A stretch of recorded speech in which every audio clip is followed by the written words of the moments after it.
बंधुओं, शिक्षा मित्रों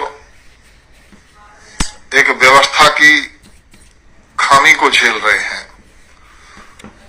उसके कारण से उनको काफी तकलीफों का सामना करना पड़ रहा है, इसमें कोई दो राय नहीं है। मुझे इसका अनुमान है। माननीय बाबूजी कल्याण सिंह जी जब चीफ मिनिस्टर थे, उस समय शिक्षकों की कमी को ध्यान में रखते हुए उन्होंने ये व्यवस्था बनाई कि गांव में जो एजुकेटेड बेटा या बेटी हो, उनके द्वारा प्राथमिक विद्यालयों में जो हमारे बच्चे हैं उनको पढ़वाने का काम कर लिया जाए और उनको कुछ न कुछ मानदेय दिया जाएगा। वो मानदेय की व्यवस्था चलती रही। इसी बीच सपा शासन काल में ये तय किया गया कि इनको रेगुलर शिक्षक का रूप दे दिया जाए। हम सब लोग जानते हैं कि उस निर्णय के बाद जो हमारे विशिष्ट बीटीसी वाले और बीएड बच्चे थे वो कोर्ट गए और उन्होंने ये बात कही कि साहब यदि इस तरह से शिक्षकों का चयन किया जाएगा तो जो हम लोग प्रशिक्षण प्राप्त है हमारा क्या होगा। और उसके कारण से सुप्रीम कोर्ट ने, चूंकि ये भर्ती नियम विरुद्ध झटके में कर दी गई थी, वो रद्द हो गई और उसके कारण से हमारे शिक्षा मित्र एकदम से बहुत नीचे आ गए। उस समय उनको जो शिक्षक उस समय सहायक अध्यापक नहीं बन पाए थे उनको 3500 रुपए मानदेय मिलता था, तो ये सब भी जो सहायक अध्यापक बन गए इनको भी फिर 3500 ही मिलने लगा। उस समय तक योगी जी की सरकार बन गई थी और उन्होंने इनकी पीड़ा को देखते हुए, परेशानी को देखते हुए 3500 को सीधे 10,000 रुपए किया और 10,000 रुपए मानदेय के साथ आगे बढ़ना शुरू हुआ। ये सही है कि एक लंबे समय तक जब वो लोग एक वेतन पर काम कर चुके थे तो 10,000 उनके लिए कम लग रहा था, कम था भी। परंतु उसके बाद जिस तरह से समस्याओं को हल कराने के लिए सरकार के साथ कंधे से कंधा मिलाकर चलना चाहिए, वैसा न करके कुछ संगठनों ने या कुछ शिक्षा मित्रों के कुछ साथियों ने संघर्ष का विरोध का रास्ता अपनाना शुरू किया और धीरे धीरे स्थिति टकराव की आई। उनमें से कुछ लोगों को अपने राजनीतिक अवसर नजर आने लगे और वो आज भी ये कोशिश कर रहे हैं कि शिक्षा मित्रों के नाम पर उनको केवल हम शिक्षा मित्रों को उत्तेजित करते रहें, आवेशित करते रहें, उनको इस्तेमाल करते रहें और राजनीतिक दलों से बार्गेनिंग करते रहें और अपने लिए कहीं ना कहीं टिकट का जुगाड़ करें। हमारे साथ अभी लोकसभा चुनाव के दौरान जब मैं बनारस में माननीय मोदी जी के चुनाव में लगा था, वहां पर वहां के शिक्षा मित्र संगठन के जिलाध्यक्ष भाई अजय सिंह जी मिले। उन्होंने, उनके और पदाधिकारी थे, उन्होंने मुझे अपनी समस्या से अवगत कराया तो मैंने उन्हें कहा कि चुनाव समाप्त होने के बाद मैं आपकी समस्या को जरूर सरकार के सामने रखूंगा और आप सब लोग मिलते जुलते रहिए। उसके बाद इनके प्रदेश के महामंत्री सुशील यादव जी और उनके साथीगण मिले, फिर इनके प्रदेश अध्यक्ष जी मिले, शुक्ला जी, और साथीगण धीरे धीरे मैंने इनके विषय को पूरी तरह समझा और माननीय मुख्यमंत्री जी के समक्ष रखा। माननीय बेसिक शिक्षा मंत्री श्री संदीप सिंह जी से मिले, हमारे प्रमुख सचिव बेसिक शिक्षा उस समय देख रहे थे हमारे सुंदरम साहब, एम.के. सुंदरम जी, उनसे बार बार मिले और मुख्यमंत्री जी से मिलकर बात की कि इनकी समस्याओं का हल निकाला जाए। उनमें से एक बड़ी समस्या का समाधान हम लोगों ने किया। मैं माननीय मुख्यमंत्री जी, माननीय बेसिक शिक्षा मंत्री जी को धन्यवाद प्रेषित करता हूं और निश्चित रूप से सुंदरम साहब भी इसमें धन्यवाद के पात्र हैं कि उन्होंने हमारी इस मांग को, हमारे शिक्षा मित्र साथियों की मांग को स्वीकार किया कि जिस समय हमारे ये शिक्षा मित्रों का चयन हुआ था उस समय तो अपने अपने गांव में तैनात हुए थे, लेकिन बाद में सहायक अध्यापक बनाया गया तो अन्य अन्य विद्यालयों में पोस्ट किया गया और वहीं पर वो अभी तक चले आ रहे थे। और हमारे खुद के मेरे गांव के भी हैं ऐसे साथी जो जितना मानदेय पाते हैं उसका एक बड़ा हिस्सा तो उनका आने जाने के किराए में ही खर्च हो जाता है।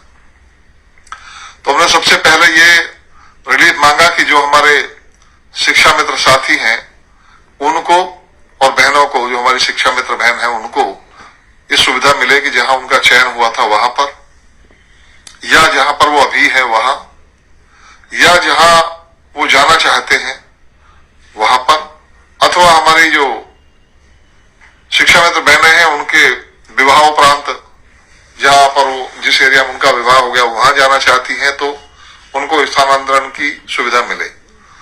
ये साथियों पूरे देश में पहली बार है कि संविदा पर काम कर रहे साथियों को अंतर जनपदीय स्थानांतरण की सुविधा दी गई और तय किया गया कि उनको सुविधा दी जाएगी। जो हमारे शिक्षा मित्र साथी हैं, भाई हैं, वो जहां पर तैनात हुए थे वहां, और दूसरा विकल्प उनका होगा जहां पर वो अभी हैं वहां काम करना चाहते हैं तो वहां कर सकते हैं, अथवा जहां तैनात हुए थे जहां उनका चयन हुआ था वहां जा सकते हैं।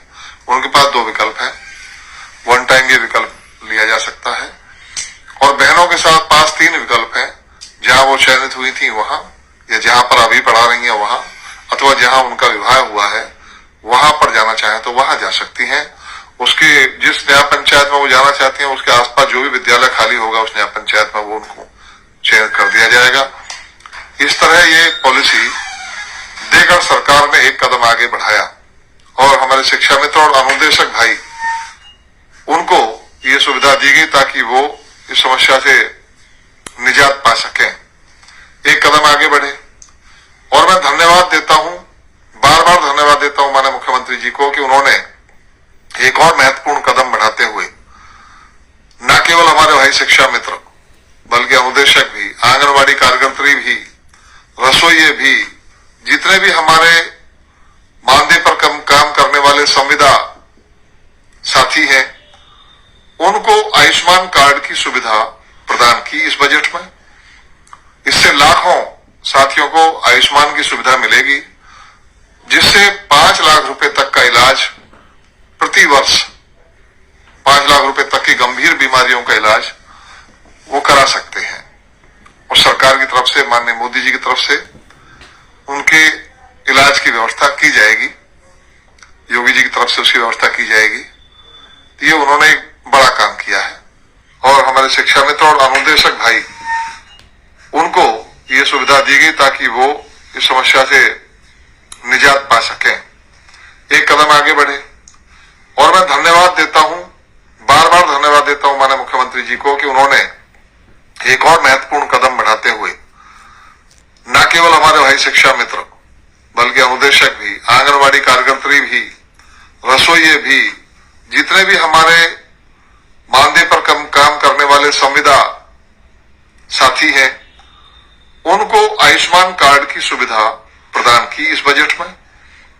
इससे लाखों साथियों को आयुष्मान की सुविधा मिलेगी, जिससे 5 लाख रुपए तक का इलाज प्रति वर्ष, 5 लाख रुपए तक की गंभीर बीमारियों का इलाज वो करा सकते हैं। और सरकार की तरफ से, माननीय मोदी जी की तरफ से उनके इलाज की व्यवस्था की जाएगी, योगी जी की तरफ से उसकी व्यवस्था की जाएगी। तो ये उन्होंने एक बड़ा काम किया है। तीसरे, मैं आज अपने अखबारों में भी देख रहा था और अपने कुछ शिक्षा मित्र साथियों के भी मन के भाव देखे कि अभी देखा कि साहब वो बेसिक शिक्षा मंत्री जी ने सदन में कह दिया है कि साहब हम कोई मानदेय बढ़ाने पर विचार नहीं कर रहे हैं। साथियों, जब जब विपक्ष से सवाल उठाया जाएगा तो विपक्ष को जवाब अद्यतन स्थिति का ही दिया जाएगा कि आज तक की क्या स्थिति है, आगे हम क्या करने वाले हैं उसके बारे में तब तक नहीं बताया जाता, तब तक नहीं कहा जाता जब तक हमारी कैबिनेट, हमारे माननीय मुख्यमंत्री जी किसी निर्णय पर न पहुंच जाए। इसलिए मंत्री जी के उस जवाब का कोई अन्यथा अर्थ निकालना गलत है, बेईमानी है। आपको भी इस बात से बचना चाहिए कि हमारी जब सरकार आपके साथ खड़ी है, सरकार आपका साथ देना चाहती है, आपके समस्याओं को हल करना चाहती है, तो आपको किसी के हाथों का खिलौना बनने की आवश्यकता नहीं है, किसी के बहकावे में आने की आवश्यकता नहीं है। आप लोग विश्वास करके चलिए, हम लोग आपकी समस्याओं को हल कराने के लिए गंभीर हैं। आपने खुद देखा होगा, मैंने अपनी फेसबुक पे डाला था, हम अपने 7 एमएलसी साथियों को लेकर माननीय मुख्यमंत्री जी से अभी 3 दिन पहले मिले थे, जिसमें मेरे साथ थे भाई श्रीमान बाबूलाल तिवारी जी, श्री अरुण पाठक जी, श्री हरि सिंह ढिल्लों जी, श्री उमेश द्विवेदी जी, श्री अवनीश जी, श्री मानवेंद्र जी और श्री धर्मेंद्र भारद्वाज जी। ऐसे हम 7-8 एमएलसी हमारे साथ थे। हम सारे लोग जाकर मुख्यमंत्री जी से मिले और आप ही केवल यही विषय हमने रखा था मानदेय का। तो मुख्यमंत्री जी ने बताया कि अभी इतनी चीजें हमने कर दी हैं।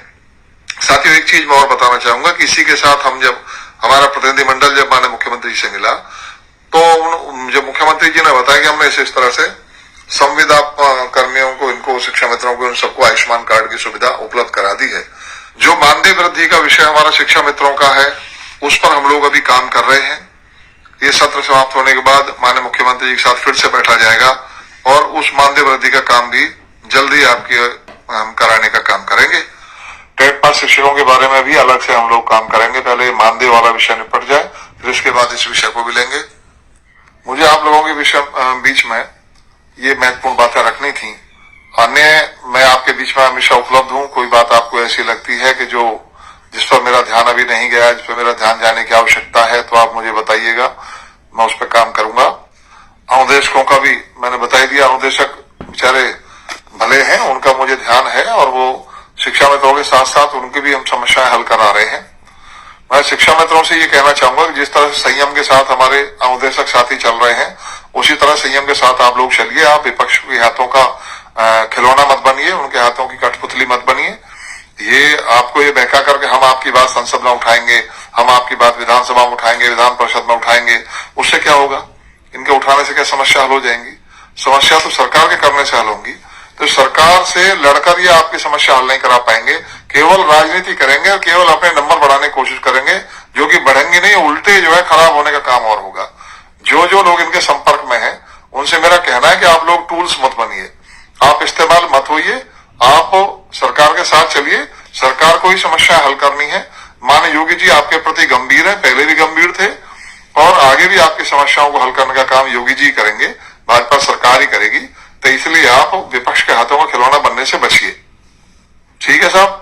तो मुझे लगता है कि आज का विषय हम लोग कंप्लीट कर दिए हैं और यदि कोई विषय आपका ऐसा है जो रह गया है तो आप मुझे अवगत करा सकते हैं। आप बाद में कमेंट्स में भी अवगत करा दीजिएगा। मेरा नंबर भी आप में से बहुतों के पास है, आप मुझे कॉल करके भी बात हम बता सकते हैं। 94 12 22 57 58 ये मेरा नंबर है और मैं उन समस्याओं को जो अभी रह गई होंगी उनको हल कराने के लिए भारतीय जनता पार्टी का एक सिपाही होने के नाते, भारतीय जनता पार्टी का शिक्षक प्रकोष्ठ का प्रदेश संयोजक होने के नाते, एक एमएलसी होने के नाते, शिक्षक एमएलसी होने के नाते आपकी सेवा में तत्पर हूं। आप सबका बहुत बहुत